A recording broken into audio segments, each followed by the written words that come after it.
প্রিয় শিক্ষার্থীরা, subject verb এগ্রিমেন্টের ধারাবাহিকতায় দ্য ইউজ অফ অ্যাপোস্ট্রফি এটার ব্যবহার জানাটাও অনেক বেশি গুরুত্বপূর্ণ। কেন গুরুত্বপূর্ণ এক ঝলকে একটু দেখে নেই। লক্ষ্য করেন এখানে একটা অ্যাপোস্ট্রফি যুক্ত নাউন ফ্রেজ আছে। এটাকে ধরুন আমি সাবজেক্ট হিসেবে ব্যবহার করব। এখন আমি খুব সহজে বুঝতে পারছি যে হ্যাঁ, এখানে মেবি ঘরের কন্ডিশনটা ইজ গুড হবে, তাই না? ইজ গুড, জাস্ট কথার কথা বললাম, ইজ গুড হবে। বাট আমি যদি আপনাকে জিজ্ঞাসা করি ঠিক এই জায়গায় এসে দ্য হাউসেস কন্ডিশন, লক্ষ্য করেন তো এইখানে এই যে যে যুক্ত ফ্রেজটা আছে, প্রশ্নটা হলো মানে এইখানে এই যে অ্যাপোস্ট্রফি যুক্ত যে অংশটা আছে, এইখানে আপনি কি ইজ ব্যবহার করবেন নাকি আর ব্যবহার করবেন, আমার প্রশ্ন এটা।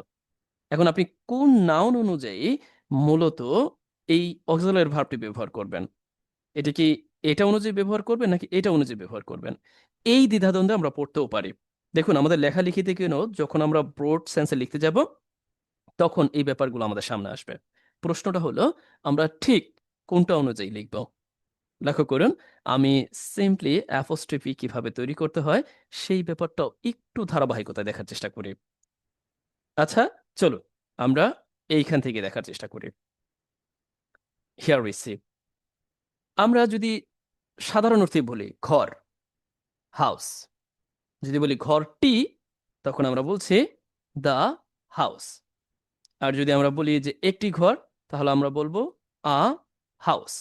আচ্ছা, এখন আমরা যদি ঘরের অবস্থা নির্দেশ করতে গিয়ে অতিরিক্ত কোনো একটা কিছু যুক্ত করে দেই, মানে ঘরটিকে নির্দেশ করি। দেখুন ঘরটির অবস্থা, এখন আমরা কিভাবে লিখছি? ঘরটির অবস্থা বোঝাতে আমরা বলতেছি কি যে কন্ডিশন অফ দ্য হাউস, ঘরটির অবস্থা। দেখুন একটু, the condition of the house, ঘরটির অবস্থা।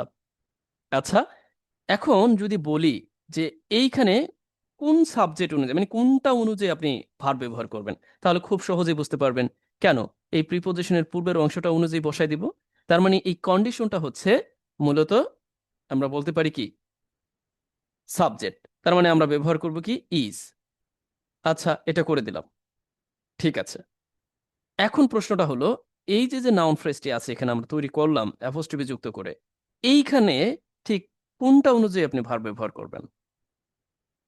মাথায় রাখবেন আপনি অ্যাপোস্ট্রফি যুক্ত যে নাউনটি আছে সেই নাউনটি কখনোই সাবজেক্ট হিসেবে কাউন্ট করবেন না। আমি আবারও বলছি, অ্যাপোস্ট্রফি যুক্ত যে নাউনটি আছে সেই নাউনটিকে কখনোই সাবজেক্ট হিসেবে কাউন্ট করা যাবে না।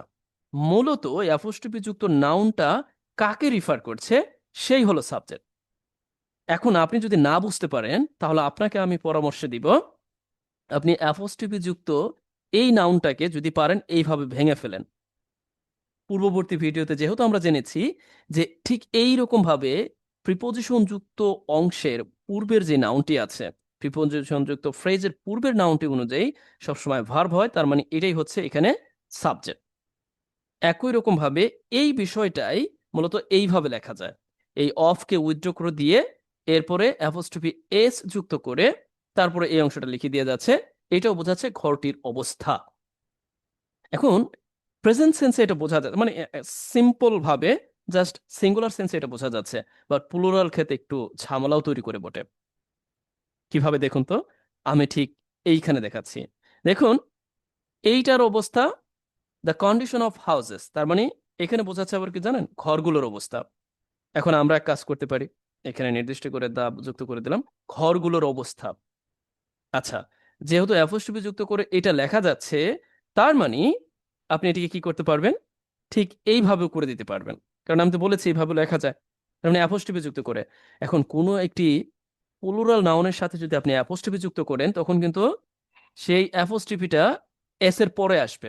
আর যদি কোনো সিঙ্গুলার নাউনের সাথে আপনি অ্যাপোস্ট্রফি যুক্ত করেন তাহলে কিন্তু এই যে যে অ্যাপোস্ট্রফিটা আছে সেটা এস এর পূর্বে আসবে, এইটা একটু মাথায় রাখবেন। এখন দেখুন আমি যেহেতু প্লুরাল নাউন এটা ঘরগুলো বোঝাচ্ছি, এখন আমি অ্যাপোস্ট্রফিটা এই জন্য এস এর পরে দিয়েছি। এখন বললাম যে ঘরগুলোর অবস্থা, কথা কিন্তু সেই একটাই। এই অ্যাপোস্ট্রফি যুক্ত নাউন প্লুরাল না সিঙ্গুলার সেইটা কিন্তু সাবজেক্ট হবে না, সাবজেক্ট বিবেচিত হবে এই অবস্থাটা, কন্ডিশন। আর কন্ডিশন যেহেতু সিঙ্গুলার, আপনার ভার্বটি ব্যবহার করলে সিঙ্গুলারই হবে। তার মানে ঘরগুলোর অবস্থা আমি বললাম যে ইজ গুড। বুঝতে পারছেন? আর এখানেও একই কথা, ঘরগুলোর অবস্থা ইজ গুড, মানে আমি সুবিধার্থে বললাম যে ইজ নাকি আর হবে, ওয়াজ নাকি ওয়ার হবে। ডেফিনেটলি ইজ হবে, নতুবা ওয়াজ হবে, নতুবা হ্যাজ হবে, যে কোনো একটা হবে, তাই না? সিঙ্গুলার হবে আর কি। আচ্ছা, বুঝতে পারছেন তো? তাহলে আমরা একই রকম ভাবে বাকিগুলো করে ফেলতে পারি।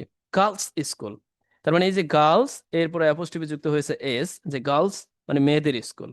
আবার এটাকে এইভাবে লিখতে পারেন, দ্য স্কুল অফ গার্লস, মেয়েদের স্কুল। যেমন রহিমসের পরীক্ষা, দ্য এক্সাম অফ রহিম, রহিমের পরীক্ষা। যদিও আমরা এইভাবে জাস্ট বোঝার সুবিধার্থে আমি দিয়েছি আর কি আপনাদেরকে। আশা করছি বোঝাতে পেরেছি। এখন আসুন আমরা লেখালেখিতে কিভাবে এটাকে অ্যাপ্লাই করতে পারি। চলুন আমরা একটু প্র্যাকটিক্যালি দেখার চেষ্টা করি। দেখুন, দেখুন ঠিক এই জায়গাটায় আছে। আমরা লিখতে পারি প্রেসিডেন্ট ফাইট, রাষ্ট্রপতির ভাগ্য। অথবা আমরা লিখতে পারি দ্য ফাইট অফ প্রেসিডেন্ট। লক্ষ্য করেছেন? এখন এই যে যে অক্সিলারি ভার্বটা এখানে ব্যবহার হয়েছে, যেটাকে আমরা, মানে যাই হোক, যে এই ভার্বটা মূলত কার উপর ডিপেন্ড করেছে? মূলত এইখানে থাকা যে ফেইট আছে, ফেইটের উপর ডিপেন্ড করা হয়েছে। আবার অ্যাপোস্ট্রফি যুক্ত হওয়া সত্ত্বেও অ্যাপোস্ট্রফি যুক্ত কিন্তু এইটা কিন্তু না, এখানে সাবজেক্ট না, সাবজেক্ট হচ্ছে এই ফেইট। আর এটাকে আমরা এইভাবে লিখতে পারি। আবার দেখুন, দ্য স্টুডেন্টস মেন্টালিটি, এখন লক্ষ্য করেছেন? এখন আপনার কাছে মনে হতে পারে, দেখুন আমি কিন্তু বলেছি অ্যাপোস্ট্রফি যুক্ত এটা কিন্তু সাবজেক্ট হিসেবে ব্যবহৃত হবে না। তার মানে সাবজেক্ট কে? এই স্টুডেন্টসদের মেন্টালিটিটা হচ্ছে সাবজেক্ট। কারণ যদি বলা হয়, আসলে ইগনোর করা হয় কাকে? স্টুডেন্টদের মেন্টালিটিকে। এই স্টুডেন্টদের মেন্টালিটি এটা হচ্ছে সিঙ্গুলার, সুতরাং আমাদের ভার্বটি হচ্ছে singular, was ignored by the previous government led by the Awami League. I think so you have got. আচ্ছা, এই জন্য আমাদের কি ব্যবহার করতে হয়েছে? ওয়াজ ব্যবহার করতে হয়েছে। দেখুন, পিপলস কন্ডিশন, আপনার কাছে মনে পিপল, ও সিঙ্গুলার, ঠিক আছে। আচ্ছা, পিপল প্লুরাল, আচ্ছা ঠিক আছে। আপনি ওদিকে তাকাবেন না, আপনি মূলত তাকাবেন কোথায়? আমি ইতিমধ্যে বলেছি, আপনি ঠিক এই দিকটাই দেখুন। মানে এইটা হচ্ছে অ্যাপোস্ট্রফি যুক্ত, তার মানে এইটা বাদ, এটা সাবজেক্ট না। সাবজেক্ট হচ্ছে মূলত কি? এই কন্ডিশনটা এটাই নির্দেশ করেছে বাংলাদেশ, বাংলাদেশের মানুষের অবস্থা। এরপরে কি? ইজ নট গোয়িং ওয়েল, ভালো যাচ্ছে না সর্বোপরি। বুঝতে পারছেন কি? আমি আশা করছি বোঝাতে পেরেছি। এরপরে দেখুন, the strategies implementation of the interim government. এখন আমি যদি আপনাদেরকে প্রশ্ন করি, এই যে যে বড় একটি আহ, এখানে ফ্রেজ ব্যবহার করা হয়েছে ভার্বের পূর্বে, প্রশ্নটা হচ্ছে এই যে আহ, একটা, দুইটা, তিনটা, চারটা, চারটা শব্দের কোনটা হচ্ছে মূলত সাবজেক্ট? আপনারা কোনটা বলবেন? এটা আপনাদের কাছে আমার যদি প্রশ্ন। আচ্ছা, আগে আমি বুঝাই দিচ্ছি। দেখুন, আমি ইতিমধ্যে আপনাদেরকে কি বলেছি? আমি বলেছি, যখন আপনি দেখবেন ভার্বের পূর্বে প্রিপোজিশন যুক্ত কোনো ফ্রেজ, তখন আপনি প্রিপোজিশন এখানে চলে আসবেন, আসলেন। প্রিপোজিশন পূর্বের যে নাউন বা নাউন ফ্রেজ, সেটা হচ্ছে সাবজেক্ট। এখন এইটার মধ্যে আবার আপনি একটু দেখবেন, কি দেখবেন? অ্যাপোস্ট্রফি যুক্ত যে নাউনটি আছে সে কিন্তু সাবজেক্ট হবে না। এখন এই প্রিপোজিশনের পরের এই অংশটাও সাবজেক্ট হবে না। তাহলে এইটার এইটা যদি সাবজেক্ট না হয়, অবশ্যই সাবজেক্ট এই ইমপ্লিমেন্টেশন। তার মানে এখানে অর্থটা দিচ্ছে ইন্টারিম গভর্নমেন্টের যে কৌশলগুলোর বাস্তবায়ন। এরপরে দেখুন লেখা আছে ইজ নট সিন, দেখা যাচ্ছে না। কি? Is not seen what we hoped, ঠিক যেভাবে আমরা, মানে যা আমরা আশা করেছিলাম। Have you got? I think so I have got my words right now.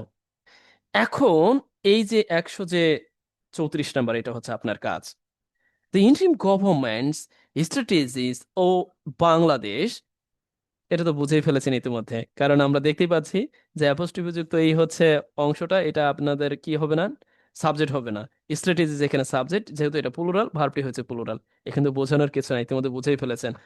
Done what you want. তার মানে এখানে না বলেছি আর এখানে হ্যাঁ বলেছি, পজিটিভ হোক নেগেটিভ হোক যাই হোক না কেন, কথা একই। তার মানে এইখানে আবার অর্থটা দিচ্ছে এই যে এরকম অর্থে যে বাংলাদেশের সরকারের কৌশলগুলো আর বিং ডান, হুম, যা আমরা চেয়েছি সেভাবে করা হচ্ছে। আর এখানে অর্থটা দিচ্ছে সেভাবে দেখা যাচ্ছে না, যেভাবে আমরা আশা করেছিলাম। ওয়ারিবে, I think so you have got right now. এরপরেও আপনাদের জন্য বাড়ির কাজ হিসেবে আছে, ঠিক এইগুলো। আর সাহায্য হিসেবে মানে আপনি কিভাবে বুঝবেন সেই হিসেবে আমি আবার লিখে দিয়েছি বেশ কিছু লিখে দিয়েছি, বেশ কিছু লিখে দিয়েছি, বেশ কিছু লিখে দিয়েছি। এইগুলো দায়িত্ব হচ্ছে আপনার দেখা। সর্বমোট আমরা এই যে সাবজেক্ট ফর এগ্রিমেন্টের উপর 4টি ক্লাস দেখলাম। অনেকে বলতে পারেন একটি ক্লাসে হইতো। এইগুলো হচ্ছে সম্পূর্ণ ভাওতাবাজি, ভোগাস। একটি বা দুইটি ক্লাসে একটা টপিককে ক্লিয়ার করা যায় না, যেহেতু এই সাবজেক্ট ভার্ব এগ্রিমেন্টের ব্যাপারটা অনেক বেশি জরুরি। একই সাথে আমরা অন্য অনেক কিছু সম্পর্কে অবগত হয়েছি। সুতরাং কোনো তাড়াহুড়ো করে লাভ নাই। প্রত্যেকটা সিঙ্গেল বাক্য আপনি দেখার চেষ্টা করবেন, বোঝার চেষ্টা করবেন এবং তৈরি করার চেষ্টা করবেন। না বুঝলে আমাকে অবগত করবেন। আচ্ছা চলুন এখন আমরা দেখার চেষ্টা করি মূলত হোমওয়ার্কের অংশ হিসেবে এইটা। আচ্ছা, হিয়ার উই সি। বাংলাদেশের পরিস্থিতি এখন খুবই জটিল। লক্ষ্য করুন, আমি কি লিখতেছি, বাংলাদেশের পরিস্থিতি। তার মানে আপনি সাবজেক্ট হিসেবে কাকে চিহ্নিত করবেন, বাংলাদেশকে নাকি পরিস্থিতিকে? অবশ্যই পরিস্থিতি। এখন এই বাংলাদেশের পরিস্থিতিকে আপনি দুইভাবে লিখতে পারেন, একটা অ্যাপোস্ট্রফি এস যুক্ত করে, আরেকটা অফ যুক্ত করে। এখন এই পরিস্থিতি বলতে কি ব্যবহার করে, সিচুয়েশন, রাইট? সিচুয়েশন। আচ্ছা, এখন আপনি লিখবেন দ্য সিচুয়েশন অফ বাংলাদেশ, নতুবা আপনি লিখবেন বাংলাদেশ অ্যাপোস্ট্রফি যুক্ত করে। যেহেতু আমরা অ্যাপোস্ট্রফির ক্লাসে আছি, তার মানে এই যে অ্যাপোস্ট্রফি, অ্যাপোস্ট্রফি যুক্ত এস, অ্যাপোস্ট্রফি যুক্ত করে। এরপর দেখুন বাংলাদেশের পরিস্থিতি মানে আমাদের দেশের পরিস্থিতি, তা আমরা বলতে পারি the situation of our country. তার মানে অফ যুক্ত করে আমরা বলতে পারি সিচুয়েশন অফ আওয়ার কান্ট্রি প্রতিদিন এভরিডে আরো চ্যালেঞ্জিং হয়ে উঠছে। দেখুন আমি কিন্তু এখানে আবার লিখে দিয়েছি, আপনি ঠিক কিভাবে ব্যবহার করবেন। কন্টিনিউস টু বিকাম চ্যালেঞ্জিং, আপনি চাইলে আরো কিছু যুক্ত করে দিতে পারেন। কন্টিনিউ টু কেন ব্যবহার করেছি, এটার মানেটা হচ্ছে চ্যালেঞ্জিং হইতেই আছে, সোজা কথা, হচ্ছেই। এরকম অর্থে আমরা কন্টিনিউ টু ব্যবহার করতে পারি। এটাকে আবারও কেন ইয়া করেছি, সিঙ্গুলার ভার্ব দিয়েছি, কারণ বাংলাদেশের পরিস্থিতি এটা সিঙ্গুলার। এই জন্য আবার বলছি কন্টিনিউস টু বিকামিং চ্যালেঞ্জিং। তার মানে এটা কি চ্যালেঞ্জিং হয়েই উঠছে, এরকম একটা নির্দেশ করতে।